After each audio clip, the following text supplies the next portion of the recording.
इंदसद्वन्द्याणं तिहुवणहिदमधुरविसदवकाणम् अन्तातीदगुणाणं नमो जिनाणं जिदभवाणं। कुंदकुंदाचार्य भगवान की जय।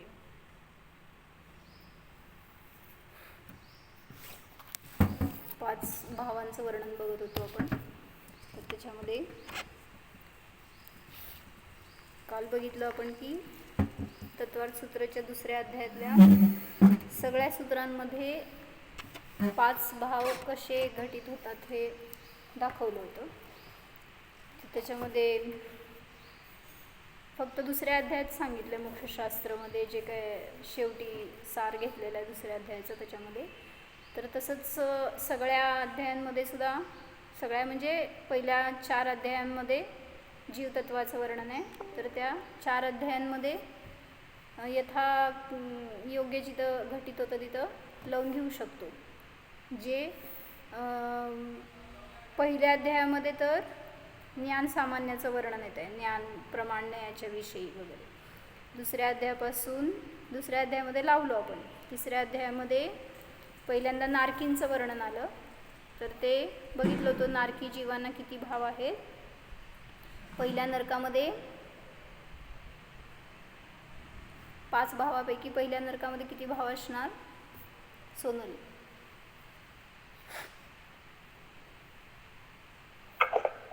क्षयिक सम्यक्त्व पण असू शकतं म्हणून 5 भाव असू शकतात। बरोबर। दुसऱ्या नरकात 5 भाव असतात।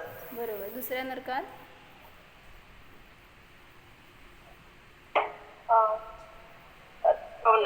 4 भाव।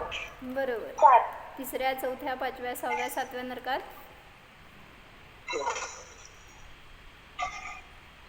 तसंच 4 भाव। 4 भाव असू शकतात। म्हणजे प्रथमोपशम सम्यक्त्व प्राप्त होऊ शकतं। फक्त सांगायचं आहे उपशम सम्यक्त्व असेल तर प्रथमोपशमच असणार।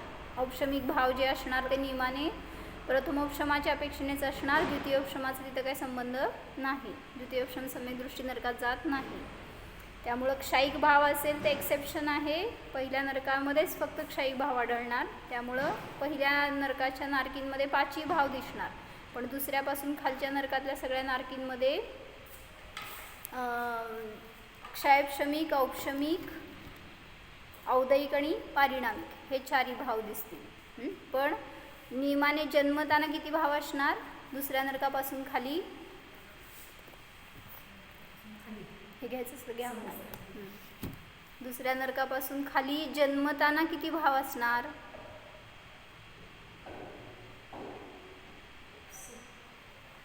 किती? 5 भावापैकी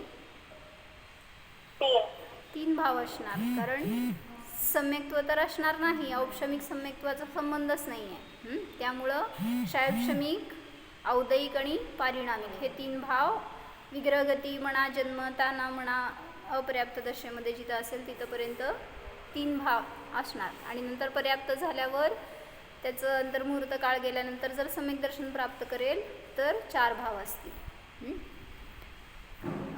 नंतर सांगितलं होतं चौथ्या अध्यायामध्ये, तिसऱ्या अध्यायामध्ये पुढं कशाचं वर्णन आलं? सगळी रचना आली जी जंबूद्वीपाची, त्याच्यावरनं जर असं काल लावलं गेलं की द्रव्य क्षेत्र काल भावामध्ये सुद्धा जे जीव वेगळे दिसणार त्या जीवांच्या अपेक्षेने सुद्धा आपण 5 भाव लावू शकतो। म्हणजे असं कुठं शास्त्रात नाही आहे, असंच आपलं संध्याकाळी एक विचार आला म्हणून। काय झालं होतं, क्षेत्राच्या अपेक्षेने जंबूद्वीपामध्ये भरतक्षेत्र घ्या, जाऊ दे। भरतक्षेत्र आणि ऐरावत क्षेत्रातले काळ परिवर्तन समान आहे। त्यामुळं आता तिथं दोन्हीकडं पण पंचम काळ आहे। पंचम काळामध्ये किती भाव असणार? एखाद्या जीवाला असतील तर किती भाव असणार? का आता आपल्याला कुठले भाव? जंबूद्वीपातल्या जीवांना ना? आता भरतक्षेत्र आपलं जे आहे कुठलं पण असू दे, भरत जे 5 भरत 5 ऐरावत त्यात सगळीकडे समान काल परिवर्तन आहे। त्यामुळं तिथं असणाऱ्या जीवांना किती भाव आहेत आत्ता वर्तमानात पंचम काळ आहे तर असू शकतात. चार भाव. 4 असू शकतात मिनिमम. हो, मिनिमम 4 ना. मॅक्झिमम 4. आणि चतुर्थ काला चतुर्थ ऐका काला तर ऐका क्षायिक भाव आहे ना. Minimum maximum 4. मिनिमम म्हणजे कमीत कमी किती असणार? 3. का 3?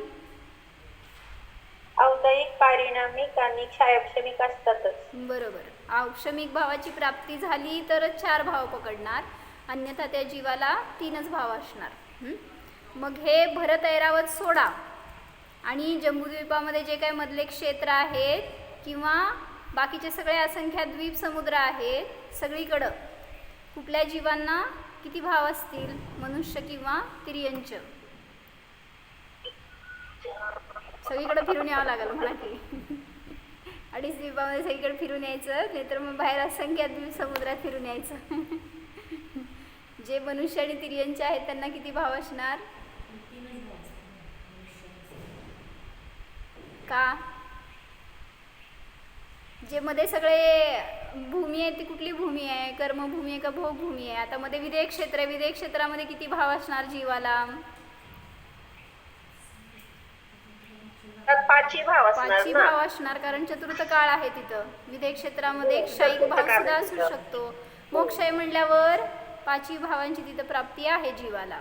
आणि मग विदेह क्षेत्र सोडा, भरत ऐरावत सोडा, बाकीचे राहिलेल्या सगळ्या क्षेत्रामध्ये सांगितलं भोगभूमी आहे. कुठं जगन्य आहे, कुठं मध्यम आहे, कुठं उत्कृष्ट आहे. त्या भोगभूमीतल्या जीवांना किती भाव असतील? जरा विचार करून द्या उत्तर.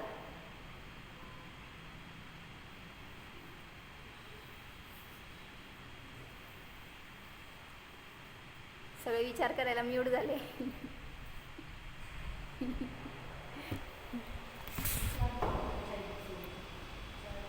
का? मोक्ष नसू दे की, पण भाव असू शकतो का नाही, कुठला असू शकतो ते विचारते. कुठले भाव असणार हो? का? उगीच तर्कनी नको, असं विचारपूर्वक उत्तर द्या की. कुठले तर असणार असं नको. हां, जी भोगभूमी आहे तिथं कुठले भाव असू शकतात? स्नेहा. 5 भाव. 5 भाव असू शकतात का? कारण क्षायिक समेत तिर्यंच्याला पण होऊ शकतो, म्हणजे येऊ शकतो निष्ठापकच्या हिशोबाने. म्हणजे इथून त्यामुळे इतर क्षायिक समेत्वाची सुरुवात केली आहे, तर तो जीव भोगभूमीमध्ये गेलेला आता असेल तिथं, तर त्यामुळं त्या जीवांमध्ये कोणी 5 भावाचा धारी सुद्धा असेल. 5 भाव एखाद्या जीवाकडे नाही, 5 भाव तिथं असणारे जीव असणार. म्हणजे औक्षमिक भाव पण आहे, क्षायिक भाव पण आहे, क्षयक्षमिक भाव पण आहे, औदयिक भाव आणि पारिणामिक भाव. एका जीवाकडं नसणार बरं का. भोगभूमीमध्ये एका जीवाकडं 5 भाव नसतात.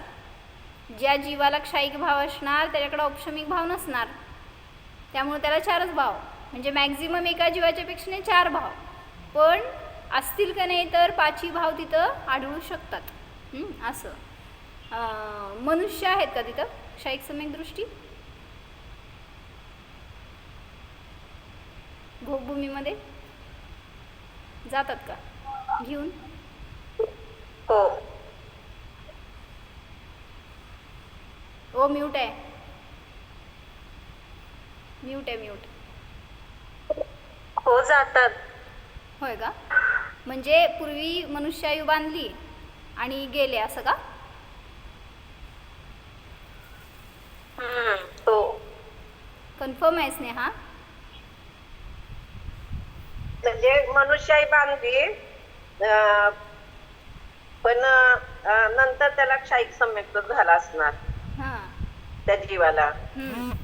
हो. आणि मरून तिथे गेला काय भोगभूमी? म्हणून मग पण क्षायिक समेत भोगभूमीत गेलेला कधी ऐकलं नाही ना. असं नरकात गेलेलं ऐकलं, श्रेणिक राजा किंवा स्वर्गात. बरं, आता काय मी जरा कच्ची आहे त्या बाबतीमध्ये, कोणाला माहिती असेल त्यांनी सांगा. म्हणजे मी तिर्यंच्या बाबतीत कन्फर्म आहे, मनुष्यांच्या बाबतीत नाही माहिती. चारी गतीमध्ये काही प्रॉब्लेम नाहीये. म्हणजे 4 गती आहेत की, पण भोगभूमीमध्ये मनुष्य घेऊन जाऊ शकतो का असं प्रश्न आहे. वैद्याच्या काळात पण आणि नंतर पण. मनुष्य गतीत जन्मणार आहे तर घेऊन जाऊ शकतो हा, असं. बरं, चला. कृतकृत्य वैद्याच्या काळात पण आणि शाहीक सम्यक धारण नंतर पण गेला, पण आधी आयु बांधली आहे तर ते म्हणजे काय झालं, आधी आयु बांधली, मनुष्य आयु, नंतर क्षयिक सम्यक दर्शन प्राप्त झालं, नंतर मेला तर जाऊ शकतो मनुष्यगती. म्हणून मनुष्य आयुचा बंद झालेला असल्यामुळे भोगभूमीतच जाणार. सम्यक दृष्टी जीव अन्य गतीमध्ये जात नाही, एकतर मनुष्य होईल किंवा देवगतीला जाईल. चला, तर काय लावायचं होतं अजून, झालं ना. अडीच द्वीपामध्ये म्हणजे द्रव्य क्षेत्र काल भाव. आता पहिल्या काळात, दुसऱ्या काळात, कुठल्या काळात जन्मणार जो भोगभूमीत जाणार तो शाहीक सम्यक दृष्टी असेल तर 3 काळामध्ये कुठं आढळणार. त्यांचं काळ परिवर्तन नाहीच आहे ना. त्यांचं पहिलं म्हणजे उत्कृष्ट जगन्य आणि मध्यम ते शुभनेच आहे ना तिथे. नाही, काळाचं परिवर्तन, काळ परिवर्तन असं नव्हे. आता कुठं कुठं जगन्य भोगभूमी आहे, कुठं मध्यम भोगभूमी आहे, कुठं उत्कृष्ट भोगभूमी आहे. तर इथून जो मेलेला जीव आहे, तिर्यंच म्हणा किंवा मनुष्य म्हणा, शाहीक सम्यक दृष्टी, तो कुठं जन्मणार, कुठल्याही भूमीमध्ये असू शकतो. त्यामुळे तिन्ही भोगभूमीमध्ये 5 भाव असू शकतात, हे सांगायचं होतं मला ह्याच्यासाठी. म्हणजे उत्कृष्ट भोगभूमी असू दे, मध्यम असू दे किंवा जगन्य असू दे, कुठंही जाऊन हा जीव जन्मू शकतो. म्हणून सांगितलं त्या जीवाला, कुठं तिथं असणाऱ्या जीवांना एकूण 5 भाव असू शकतात. तर असं थोडंसं अजून तुम्ही विचार करून अजून चिंतन लावू शकता. काल आपण 320 गाथा बघत होतो समयसारची, त्यात थोडंसं प्रकरण आलं आहे. असेल तर पुस्तक घ्या. जयसेनाचार्यांची 320 नंबरची टीका आहे.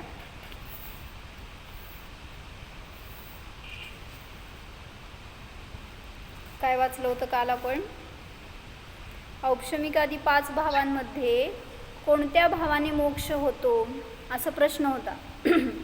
तेथे औपशमिक, शायौपशमिक, पान नंबर 408 आहे. तेथे औपशमिक, शायौपशमिक, शायिक, औदयिक हे 4 भाव पर्यायरूप आहेत आणि शुद्ध पारिणामिक भाव द्रव्यरूप आहे. त्याच्या पुढं वाचलं होतं की पारिणामिक भावाचे 3 भेद केले होते अशुद्ध पारिणामिकचे, जीवत्व, भव्यत्व आणि अभव्यत्व. त्याच्यामध्ये शुद्ध जीवत्व जे आहे ते शुद्ध जीवत्वम शक्तिलक्षणम यत पारिणामिकत्वम, ते शुद्ध जीवत्व जे आहे ते शुद्ध द्रव्यार्थिक नयाच्या अपेक्षेने निरावरण आहे आणि बंधमोक्ष पर्यायाने रहित आहे. जे चार्टमध्ये दाखवलं ना महाराजजींनी, 7 तत्वाचं चार्ट जे घेतलं होतं, त्याच्यामध्ये जे द्रव्यदृष्टीची व्ह्यू आहे तर तिकडं दाखवलं होतं. द्रव्यदृष्टीच्या अपेक्षेने जीव अनादि अनंत, आश्रव, बंध, संवर, निर्जरा, मोक्ष सर्व पर्यायाने रहित आहे. असं सगळं घेतलं होतं तिथं. निरावरण आहे. पुढं जे 10 प्राणरूप जीवत्व आहे आणि भव्यत्व, अभव्यत्व हे दोन्ही सगळं हे पर्यायार्थिक नयाच्या आश्रित असल्यामुळे अशुद्ध पारिणामिक भाव असं त्याचं नाव आहे.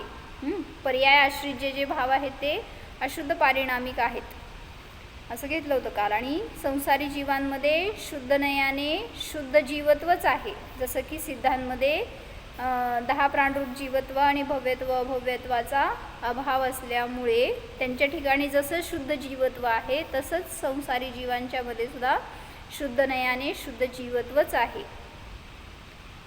तर इथंपर्यंत वाचलं होतं, त्याच्या पुढं वाचू मिळालं का. तस्य त्रयस्य मध्ये एक 6वी-7वी ओळ आहे.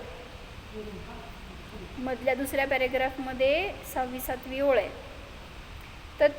तस्य त्रयस्य मध्ये भव्यत्वलक्षण पारिणामिकस्य तु यथासंभवं सम्यक्त्वादि जीवगुणघातकं देशघाती सर्वघाती संज्ञं मोहादिकर्म सामान्यं पर्यायार्थिक नयेन प्रच्छादकं भवति इति विज्ञेयं.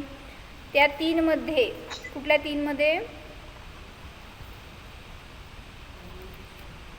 जीवत्व, भव्यत्व, अभव्यत्व. जीवत्व, भव्यत्व आणि अभव्यत्व या 3 मध्ये भव्यत्व लक्षण पारिणामिक जे आहे ते यथासंभव सम्यक्त्व आदी जीवगुणघातक, सम्यक्त्व आदी जे जीवाचे गुण आहेत त्याचं घात करणारे देशघाती सर्वघाती नावाचे मोहादी कर्म सामान्यम, जे मोह आदी म्हणजे दर्शन मोह चारित्र मोह जे काय असतील ते असे कर्म सामान्य पर्यायार्थिक नयाने प्रच्छादक आहेत. सम्यक्त्वादी गुणांचं घात करणारे जे काय हे कर्म आहेत मोहादी कर्म ते त्याचे आवरण करणारे आहेत.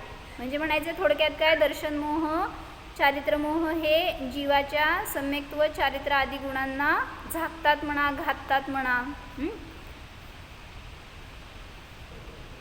त्यामुळं भव्यत्व भाव कसा आहे अजून व्यक्त झालेला नाही जेव्हा जीव अनादि मिथ्यादृष्टी आहे त्याच्या ठिकाणी. तत्रच यदा कालादिलब्धिवशेन भव्यत्व शक्ते हे व्यक्तीही भवती, आणि तेथे जेव्हा कालादिलब्धीच्या वशाने म्हणजे 5 समवाय मिळाले असताना भव्यत्व शक्तीची अभिव्यक्ती होते, तदा अयम जीवः सहज शुद्ध पारिणामिक भावलक्षण निज परमात्मद्रव्य सम्यक श्रद्धान ज्ञान अनुचरण पर्यायेण परिणमती. तेव्हा हा जीव म्हणजे जेव्हा भव्यत्व शक्तीची अभिव्यक्ती होते तेव्हा हा जीव सहज शुद्ध पारिणामिक भावलक्षण रूप निज परमात्मद्रव्य त्याचं सम्यक श्रद्धा ज्ञान अनुचरण रूपाने परिणमन करतो. काय कळलं का? म्हणजे जीवाच्या जो भव्य जीव आहे त्याच्या ठिकाणी भव्यत्व आहेच, अनादि अनंत आहे. फक्त त्याची अभिव्यक्ती कधी होणार, जेव्हा त्याला घातणारे त्याला आवरण करणारे जे कर्म आहेत. धनश्री काकी काय म्हणले?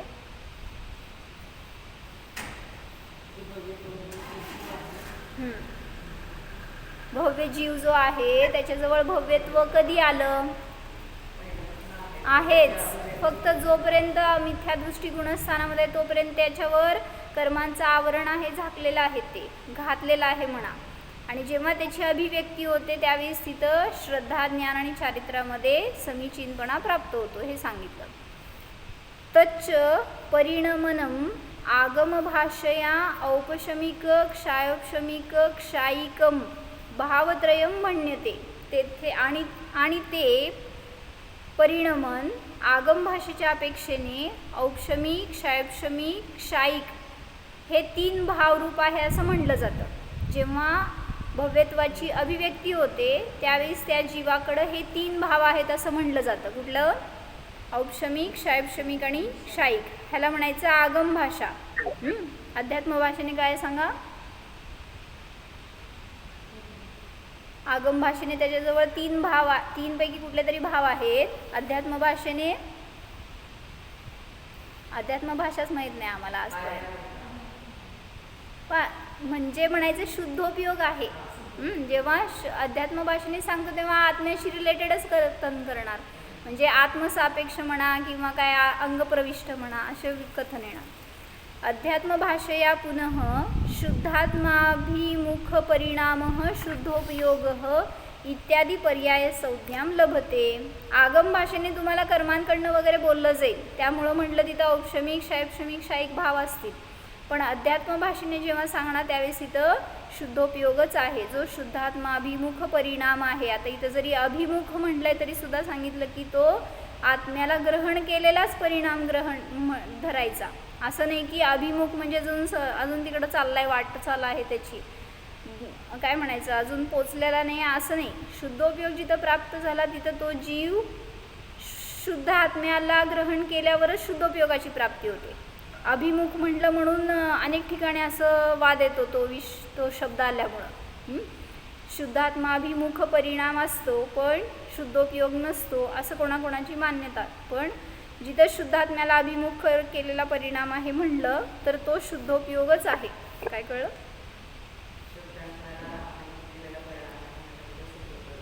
अभिमुख म्हणजे कुठं कशी विवक्षा आली तसं समजून घ्या. पण आता इथं जेव्हा शुद्धोपयोगाची चर्चा करतो त्यावेळेस नियमाने तिथं तो आत्म्याला ग्रहण केलेला उपयोगच आहे.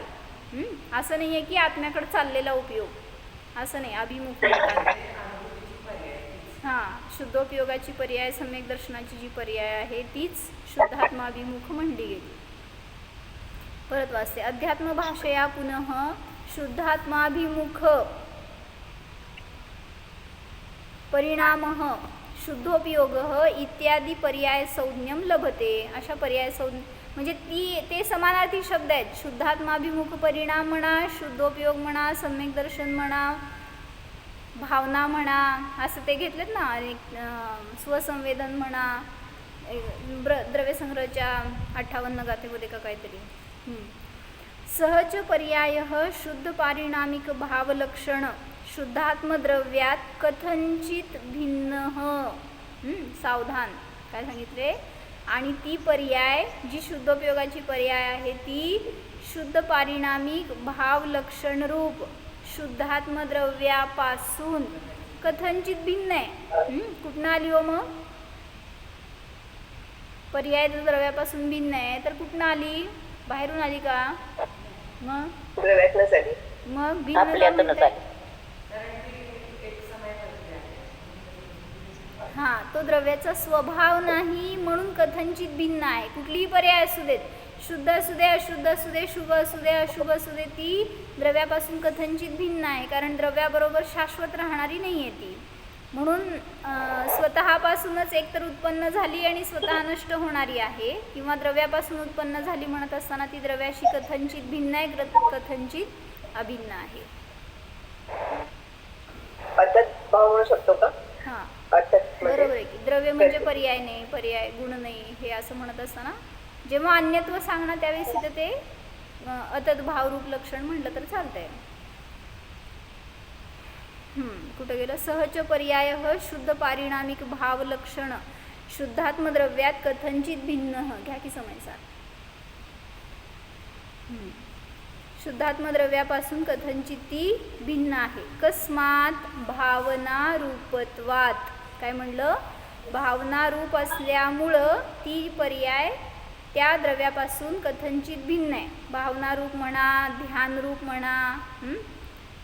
तर जो शुद्ध द्रव्य आहे तो ध्येय रूप आहे, भाव्य आहे, किंवा श्रद्धेय आहे, ज्ञेय आहे, तो शाश्वत आहे. आणि त्यापासून ही पर्याय नष्ट होणारी असल्यामुळं त्याला कथंचित भिन्न म्हटलं गेलं.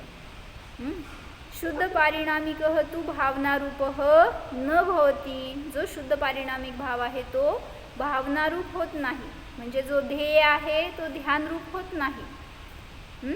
का? यदि एकांतेन अशुद्ध पारिणामिकात अभिन्न भवति तदा अस्य भावनारूपस्य मोक्षकारणभूतस्य मोक्षप्रस्तावे विनाशे जाते सति शुद्ध पारिणामिक भावस्य अपि विनाशः प्राप्नोति न च तथा. थोडक्यात सांगायचं आहे, जर ती पर्याय त्या द्रव्यरूप झाली तर, किंवा द्रव्य त्या पर्याय रूप झालं तर पर्याय नष्ट झाली असताना द्रव्यसुद्धा नष्ट होईल. 408 पाने. परत सांगू अर्थ त्याचा. जर एकांताने अशुद्ध पारिणामिक भावापासून अभिन्न आहे असं म्हणलं,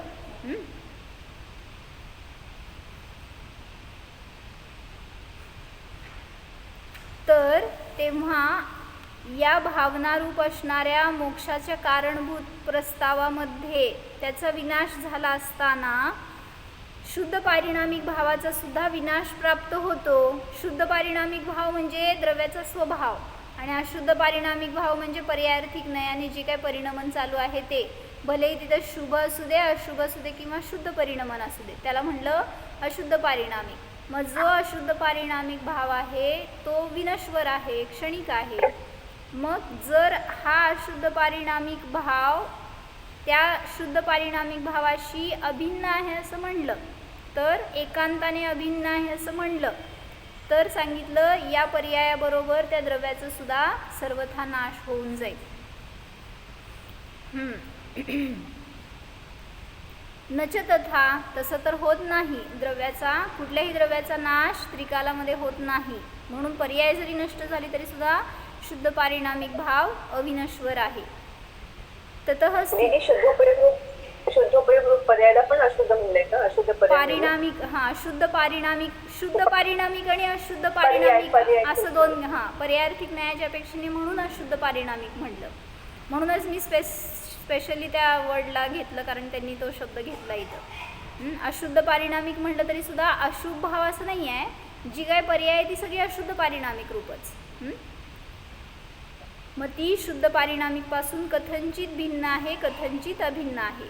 जर सर्वथा अभिन्न आहे म्हटलं तर पर्यायाच्या नाशाबरोबर द्रव्याचा सुद्धा नाश प्राप्त होईल, पण असं तर होत नाही. ततः स्थितम शुद्ध पारिणामिक भावविषये या भावना तद्रूपम यद औपशमिकादि भावत्रयम तत्समस्त रागादिरहितत्वेन शुद्ध उपादान कारणत्वात् मोक्ष कारणं भवति न च शुद्ध पारिणामिकः. म्हणून ह्याच्यावरून असं सिद्ध झालं की शुद्ध पारिणामिक भावाच्या विषयी जी भावना केली गेली तद्रूप जेव्हा औपशमिकादी भाव 3 भाव प्रगट झाले ते समस्त रागादी भावांच्या रहित असल्याने, म्हणजे जेव्हा औपशमिकादी भाव प्रगट झाले औपशमिक शायपशमिक आणि क्षायिक, त्यावेळीस रागादी समस्त परिणाम त्यांचा अभाव झालाय. त्या परिणामांनी रहित असल्याने शुद्ध उपादान कारण असल्यामुळे मोक्षाचं कारण आहे. कोण? औपशमिकादी 3 भाव हे रागादी परिणामाने रहित असल्याने मोक्षाचं कारण आहे. नच शुद्ध पारिणामिकः. खुलासा करा.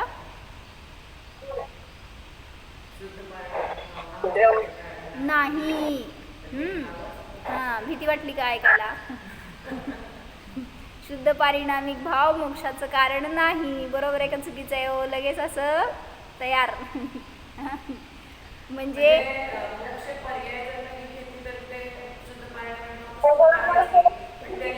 आश्रय करणे योग्य आहे पण प्रगट करणे योग्य नाही ना. इथं साधनाची चर्चा आहे, विषयाची चर्चा नाही. म्हणून सांगितलं साधन रूपाने हे 3 भाव मोक्षाला कारण आहे. आणि जो शुद्ध पारिणामिक भाव आहे तो मोक्ष स्वरूप आहे, मोक्षाला कारण आहे. कशाला म्हणायचंय? पण त्याला जर विषय केला असताना जी पर्याय प्रगटणार ती मोक्षाला कारण आहे, असं थोडंसं त्याच्यामध्ये भेटलं. म्हणून शुद्ध पारिणामिक भाव मोक्षाला कारण नाही. एवढंच वाचायचं नाही, सगळं मागचं पूर्ण वाक्य वाचा, नाही तर कुठेतरी दुसऱ्या गतीत भेटणार. अशुद्ध पर्याय म्हणतो होता आपण त्याला. हो की अशुद्ध पर्याय, अशुद्ध पारिणामिक म्हणा. हो, अशुद्ध पर्याय म्हणू नका, लय भेद. अशुद्ध पारिणामिक वेगळं, अशुद्ध पर्याय वेगळं. शुद्ध पर्याय आहे ती, अशुद्ध पर्याय नाही आहे. जरी शुद्ध पर्याय आहे तरी सुद्धा ती आश्रय करणे योग्य नाही आहे. ती भलेही साधन रूपाने तुम्हाला मोक्षापर्यंत नेणारी आहे तरी सुद्धा सोडावी लागणार आहे. कसा आला हो तुम्ही? कुठून आले त्यांनी? इंदोरवर. नाही तर कसा आला? बसने आला. बस सोडलात का धरून ठेवली? धरून ठेवली असती तर अकलूज मिळालं असतं का? अकलूज लाडून सोडली की, पण त्याला सोडावं लागलं. तसं म्हणलं ही पर्याय आहे ती मोक्षापर्यंत नेणारी आहे, पण तिचं अवलंबन सोडल्याशिवाय मोक्ष नाही आहे. म्हणून सांगितलं कुठलीही पर्याय असू दे, शुभ अशुभ शुद्ध ही नश्वर आहे. मग शुद्ध पर्याय सुद्धा तुम्हाला ध्येयापर्यंत नेणारी आहे, पण ती ध्येयरूप होत नाही किंवा ध्येय ध्यानरूप होत नाही. ध्येय तर शाश्वत जसाचे तसं राहणार आहे. जी पर्याय येणार ती याला पकडणार, जाणणार, निघून जाणार. पुन्हा दुसरी पर्याय उत्पन्न झालेली पुन्हा त्याला धरणार आणि जाणणार. तर जेव्हा स्वभावाला जीव जाणतो त्यावेळेस 3 भाव प्रगटले. कुठले? औपशमिक, शायपशमिक किंवा क्षायिक. यह तु शक्तिरूपः मोक्षः सह शुद्ध पारिणामिके पूर्वमेव तिष्ठति.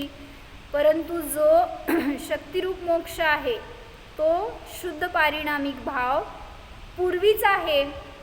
म्हणजे म्हणायचं आहे की जरी तुम्ही मिथ्यादृष्टी आहे, अनादीपासून आजपर्यंत जाणलेलं नाही आहे स्वभावाला, मिथ्यात्व गुणस्थानामध्ये भव्य अभव्य कोणीही असू दे त्याच्याजवळ शुद्ध पारिणामिक भाव आहेच, हेच सांगायचं आहे.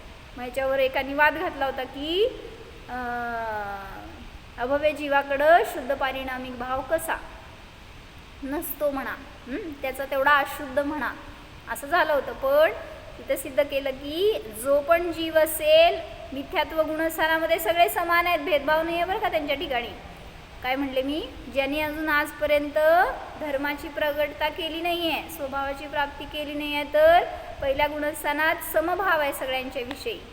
सगळे मिळून सगळीकडे फिरायचं, नरकात निगोदात कुठं जाईल तिथं तिर्यांच्यात, पण तिथं जोपर्यंत अभिव्यक्ती होत नाही तोपर्यंत ते सगळे मिथ्यात्वीच आहेत. पण त्यांच्या ठिकाणी शुद्ध पारिणामिक भाव आहेच, जो शक्तिरूप मोक्ष म्हणला गेला. अयम तू व्यक्तिरूप मोक्ष विचारः वर्तते, परंतु हा व्यक्तिरूप मोक्षाचा विचार चालू आहे सांगतायत. ह्या आत्ता ज्या एक्सप्लेनेशनमध्ये काय चालू आहे, तर अभिव्यक्तिरूप म्हणजे साधनरूप मोक्षाची चर्चा चालू आहे, विषयरूपाची नाही. तथाच उत्तम सिद्धांते निष्क्रिय शुद्ध पारिणामिक. आणि सिद्धांतामध्ये असं सांगितलं गेलं आहे की शुद्ध पारिणामिक भाव जो असतो तो निष्क्रिय असतो. म्हणजे काय हो, निष्क्रिय असतो म्हणजे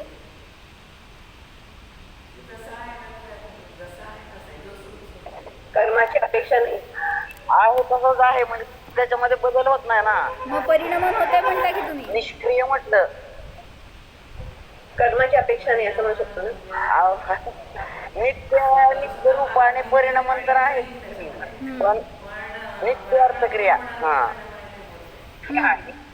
म्हणजे सांगायचं पर्याय की रूप होत नाही एवढं. बस एवढं सांगायचं की जो जशी क्रिया घडते ना पर्यायामध्ये, तशी क्रिया स्वभावामध्ये नाही.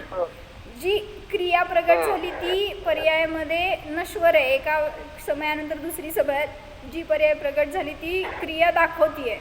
त्यामुळं पर्यायात आहे ती अनित्य अर्थक्रिया आणि द्रव्यामध्ये आहे ती नित्य अर्थक्रिया. म्हणजे काय विचार विचार केला म्हणजे परिणमन सतत चालू आहे ना. जसं मग परवा उदाहरण दिलं होतं, हे मंदिर कधी बांधलं माहित आहे का, लग्न कधी झालं, हे कसं लगेच झालं मंदिर कधी का असं ना, आपल्याला काय संबंधच नाही आपला त्याचा ना. होती इथं तू त्यावेळेस. मग 2012 मी नव्हती. हां प्रतिष्ठा झाली, तेच मला प्रतिष्ठाच कधी झाली हे विचारायचं आहे. मग 2012ला मंदिर बांधलं, किती समज जानेवारीमध्ये पूर्ण झालं का फेब्रुवारीमध्ये, जानेवारीमध्ये पूर्ण झालं, मंदिराची प्रतिष्ठा झाली. फेब्रुवारी 1 उजाडलं, मंदिर नवीन होतं का जुनं होतं? 2 फेब्रुवारीला 3 फेब्रुवारीला मग त्याला लगेच बघताय की ते जुनं झालं, ते आता त्याचं काय म्हणायचं परिणमन सुरू आहे. जरी इथं काही हल्लेलं दिसत नाही तुम्हाला, जसंच्या तसं दिसतंय, तरी सुद्धा प्रत्येक समयाला त्याचं परिणमन चालूच आहे. झडती आहे स्किन त्याची, पण काय म्हणायचं त्याचे आवरण एक एक एक एक निघून काय ना काय त्याच्यामध्ये परिणमन चालू आहे. मग तसंच इथं पण या शरीराचं सुद्धा लहानापासून मोठं झालं तोपर्यंत, इवन ते बाळ आहे एका दिवसाचं दुसऱ्या दिवशी काय झालेला असतो, बदल झालेला असतो ना, दिसतं ना तुम्हाला. नाहीतर 1 वर्षांनीच वाटतं की 1 वर्षांनी मोठा झाला म्हणून, 1 वर्षांनी होत नसतं. रोज बदल होतोय म्हणून रोज हॅपी बर्थडे करायचं. तर सांगितलं की परिणमन नित्य चालू आहे प्रत्येक द्रव्याचं, त्याला म्हणायचं क्रिया. मग ती नित्य क्रिया असेल किंवा अनित्य क्रिया असेल, म्हणजे ते पर्यायामध्ये जे परिणमन चालू आहे त्याला म्हणायचं अनित्य अर्थक्रिया, आणि द्रव्याचं जे चालू आहे ते नित्य अर्थक्रिया. म्हणून सांगतायत शुद्ध पारिणामिक भाव जो आहे तो निष्क्रिय आहे. पुढे विचारलाय प्रश्न, निष्क्रिय इति कः अर्थः, निष्क्रियेचा अर्थ काय? बंध कारणभूता या क्रिया रागादी परिणतीही यद्रूपः न भवती. जी बंधाला कारणभूत रागादी परिणती रूप क्रिया आहे त्या रूप होत नाही. म्हणजे रागादी क्रियारूप परिणती जी आहे ती क्रिया म्हणा, आणि त्या रूप होत नाही म्हणून जीव निष्क्रिय किंवा द्रव्य निष्क्रिय आहे असं सांगितलं. मोक्ष कारणभूताच क्रिया शुद्ध भावना परिणती ही तद्रूपः च न भवती. जो काय म्हणायचंय, शुभ अशुभ भाव रूप चालू आहेत निरंतर तुमचे, त्या रूप होत नाही. जीवद्रव्य जो शुद्ध पारिणामिक भाव आहे तो न शुभ रूप होतो न अशुभ रूप होतो. त्याच्या पुढं जाऊन सांगताय जी शुद्धोपयोगाची पर्याय प्रगट झाली त्या रूपसुद्धा होत नाही. हे सांगितलं. इथं अर्थ काय, मोक्षाचं आणि मोक्षाचे कारणभूत जी क्रिया शुद्ध भावना परिणती त्या रूप होत नाही. म्हणजे न शुभाशुभ रूप होतो जीव, न शुद्ध रूप होतो, कारण ती पर्याय आहे, ती कथनचित जीवापासून भिन्न आहे. ततः ज्ञायते शुद्ध पारिणामिक भावः ध्येयरूपः भवति ध्यानरूपः न भवति. म्हणून हे जाणलं जातं की शुद्ध पारिणामिक भाव हा ध्येयरूप आहे, ध्यानरूप होत नाही. जेव्हा ध्यान करायला बसतो त्यावेळेस आत्मा दिसतो का नाही? ज्याला दिसला, सम्यक दर्शन ज्याला झालंय त्याला आत्मा दिसला का नाही? मग दिसला पण जाणला गेला, पण त्या पर्याय रूप नाही झाला, तो तटस्थ तसा ते तसा राहणार. फक्त परिणमन चालू आहे, ते बदलत राहणार आहे, पण तो आत्मा त्या पर्याय रूप होत नाही. हे सांगितलं. कस्मात का ध्यानस्य विनश्वरत्वात. सगळ्यात सिद्धांत सांगितलं महत्त्वाचा की ध्यान हे विनश्वर असल्यामुळे. मग संपलं, ध्यान संपलं की संपलं, मग कशाला परत परत करायचं हो? ध्यान संपणार आहे असं सांगायला लागलाय ना तुम्ही. पण मग सांगतायत की म्हणून उपयोग परत परत जोडा, परत परत तुम्ही जो बाहेर जाणारा बदलणारा उपयोग आहे त्याला परत बदला आणि स्वतःमध्ये लावा, तर शुभाशुभाचं चक्र थांबणार आणि शुद्धापर्यंत येणार. पण आपण काय करतोय? ध्यान केलं की आता किती वेळा करायचं ध्यान? सांग, किती वेळा करायचं? सारखं सारखं ध्यानच करत बसायचं का? सारखं ध्यानच करताय तुम्ही, फक्त आर्त रौद्र करताय. इथं सांगताय जर आत्म्याचं अवलंबन घेतलं तर धर्मध्यान होणार. मग आपण बाहेरच्या सगळ्या क्रियांमध्ये सुद्धा धर्मध्यान करू शकतो. खाताना चालत नाही का धर्मध्यान करायला हो? खाताना किती टेस्ट घेऊन खाता सांगा? कसं झालंय, चांगलं झालंय, वाईट झालंय, किती आर्त रौद्र ध्यान असतं तिथं. मग काय गरज आहे का त्याचं तशी चिंतन करण्याची? मग म्हणले सम्यक, मी आजच ऐकलं काय, सम्यक दृष्टी जो ज्ञानी आहे ना त्याला लोड नसलं तरी चालतंय. असं एक वाक्य त्यांनी सांगितलं बरं का. पण असं नाही की लोण खाणारा मिथ्या दृष्टी असतो किंवा त्याला काय असं वेगळे धर्म ध्यान म्हणतात का धर्म्य ध्यान असं आहे ते? दोन्ही पण शब्द येतात शास्त्रामध्ये, धर्म पण येतं आणि धर्मीय पण येतं. धर्मे भवम धर्मे. धर्म्याचा अर्थ, धर्म्याचा अर्थ घ्यायचं का? आत्मा असं नाही. धर्म आता कसं कुठं विवक्षित आहे? धर्म म्हणजे धर्मी म्हणजे स्वभाव. त्या धर्मीच्या आश्रयाने जे प्रगट झालं ते धर्मध्यान.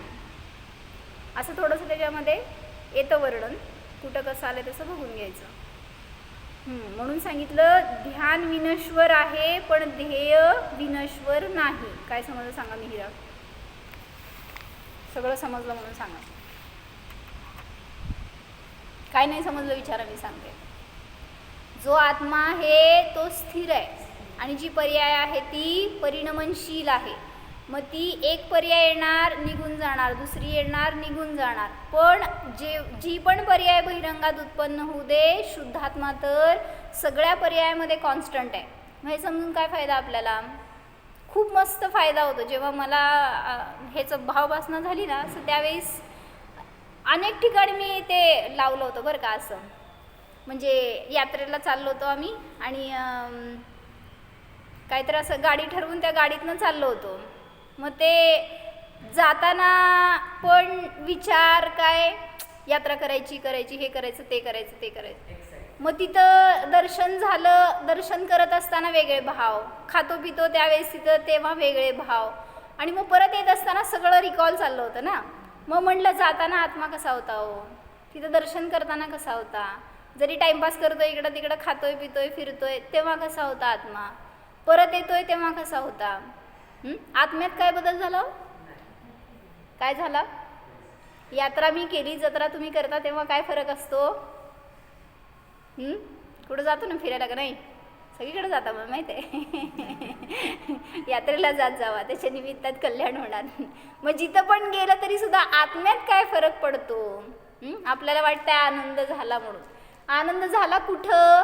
पर्यायामध्ये तुम्ही फील केला तेव्हा आनंद झाला, पण वास्तविक आत्मा तर आनंदाने अनादीपासून भरलेला आहे, त्याच्याकडे बघत नाही, त्यामुळे तो आनंद पर्यायात व्यक्त होत नाही.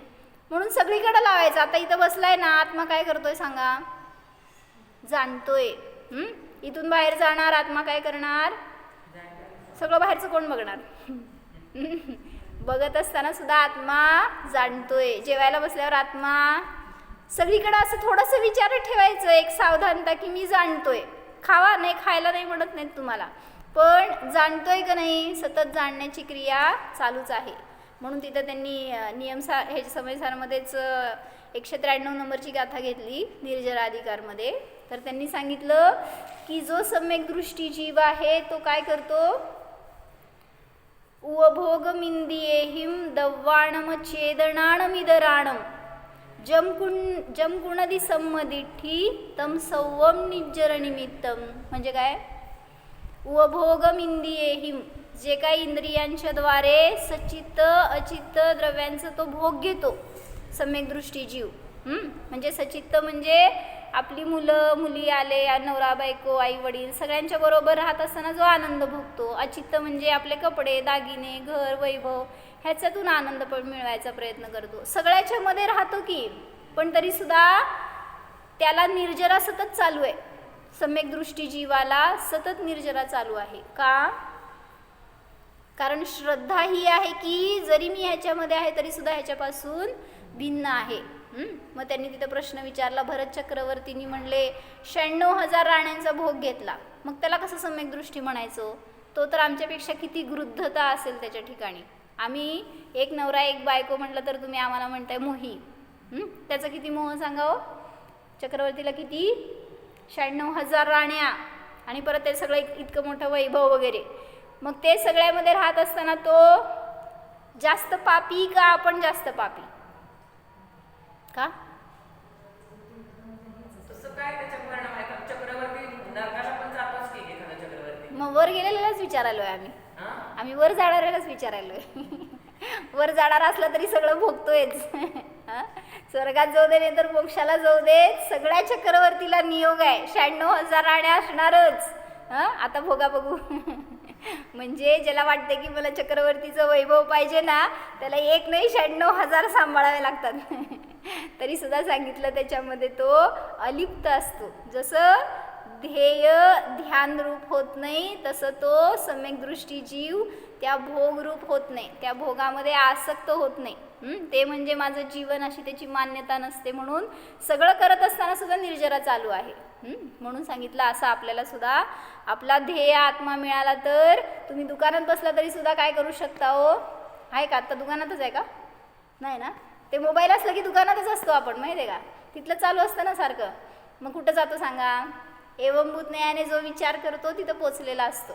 म्हणून ते घरी ठेवून यायचं सरळ. म्हणजे निर्विकल्प आपलं ध्यान स्वाध्याय श्वासच बंद होईल. हो ना. मोबाईल म्हणजे जीवन झालंय आजकाल. म्हणून सांगितलं जसं त्या मोबाईलला चार्ज करावं लागतं तसं इथं आत्म्याला चार्ज करावं लागतं. कसं करायचं? म्हणले एक अनुभूती घ्या, जरासा आनंद भोगा ना, असं मस्त चार्ज होईल ना, मग मोक्षाला जाईसपर्यंत ते कधीच डिस्चार्ज होणार नाही. पण ती अनुभूती सतत अशी काय म्हणायचं, त्याला उजाळा देत राहायला पाहिजे, त्याला जरासं अपूर्वता द्यायला पाहिजे. म्हणजे आपण जेव्हा अनुभव करणार त्यावेळेस ती अपूर्वता सहज प्रगट होणार.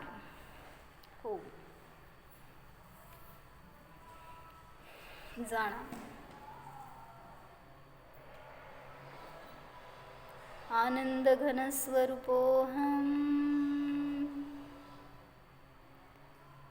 अपूर्व स्वरूपोहम निष्क्रिय स्वरूपोहम पारिणामिक भाव स्वरूपोहम. ओम